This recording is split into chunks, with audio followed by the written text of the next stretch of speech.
किसी ने बड़े कमाल की बात कही है कि इंसान हमेशा दो चीजों से बनता है, मेहनत और किस्मत। किस्मत सबकी होती नहीं है और मेहनत सबसे होती नहीं है।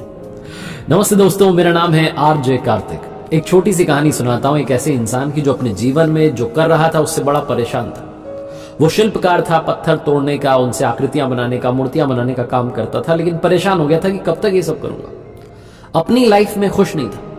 एक रात में उसे ऐसा सपना आया जिसने उसकी जिंदगी बदल दी। सपने में उसने देखा कि वो वही पत्थर तोड़ने का काम और उससे आकृतियां बनाने का काम, मूर्तियां बनाने का काम कर रहा है और गुस्सा हो रहा है कि क्या हो रहा है। तभी उसे एक अधिकारी दिखाई दिया, सरकारी अधिकारी, और उसे देख करके उसे लगा कि काश भगवान मेरी सुन ले और मुझे बना दे। और कमाल यह हुआ कि वो अगले ही दिन सरकारी अधिकारी बन गया। ऑफिस गया, जाकर के वहां रौब झाड़ने लगा, जलवा दिखाने लगा। तभी वहां एक नेताजी आए और उन्होंने सारी बात इनको अच्छे से समझा दी कि भैया तुमसे ताकतवर मैं हूं।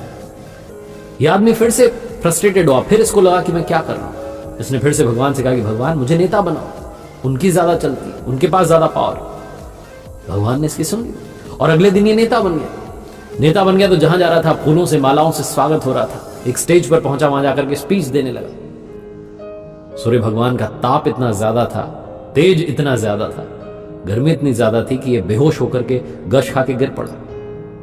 और जब ऊपर की तरफ देखने लगा कि इतना तेज सूरज चमक रहा है, तो भगवान से कहने लगा कि भगवान बहुत हो गया, ये सबसे ज्यादा ताकतवर है, मुझे तो सूर्य बना दो। कमाल की बात ये रही कि अगले ही दिन वो सूर्य बनकर के चमक रहा था और बड़ा खुश हो रहा था कि क्या बात है, मैं जितना चाहूं जलवा दिखा सकता हूं, ताकत दिखा सकता हूं। वो ताकत दिखाने लगा। तभी उसने देखा कि खेत में एक आदमी आराम से काम कर रहा है, उस पर कोई असर नहीं पड़ रहा है। उसने समझने की कोशिश की तो पता चला कि हवा चल रही है। तो उसे लगा कि हवा मुझसे ज्यादा ताकतवर है।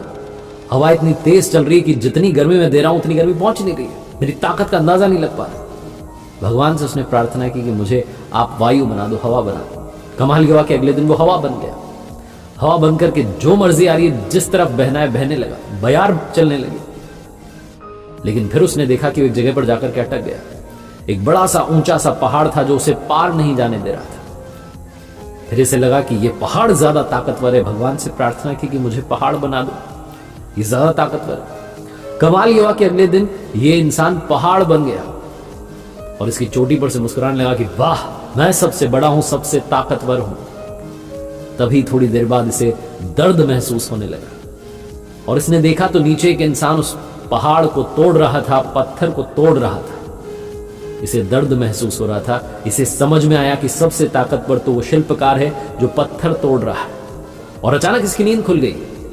जब ये सपना टूटा तो इसने रियलाइज किया कि ये सबसे ताकतवर है। अगर अपना काम ईमानदारी से करे, निभाए, तो जीवन में जो चाहे वो पा सकता है। कहानी बहुत छोटी सी है, मजेदार सी है, लेकिन हमें सिखाती है कि जिंदगी में जो काम आप कर रहे हैं उसे शिद्दत से कीजिए। ये मत सोचिए कि मेरा काम छोटा है, दूसरा काम बड़ा है, वो ऐसे कर सकता है, वैसे कर सकता है। जो काम आप कर रहे हैं 100% एफर्ट्स के साथ करेंगे तो आप लाइफ में सक्सेसफुल जरूर होंगे। चाहे आप स्टूडेंट हैं, बिजनेसमैन हैं, एंटरप्रेन्योर हैं, जो भी आप हैं, अपने उस फील्ड में 100% डेडिकेशन के साथ आगे बढ़िए। आप कमाल करके दिखाएंगे। मेरी बहुत सारी दुआएं आपके साथ हैं। एक बार फिर से कहूंगा, जो हमेशा कहता हूं, ऊपर वाले के आशीर्वाद के साथ, अपनी सच्ची मेहनत के साथ और अपनों के प्यार के साथ कर दिखाओ कुछ ऐसा कि दुनिया करना चाहे आप।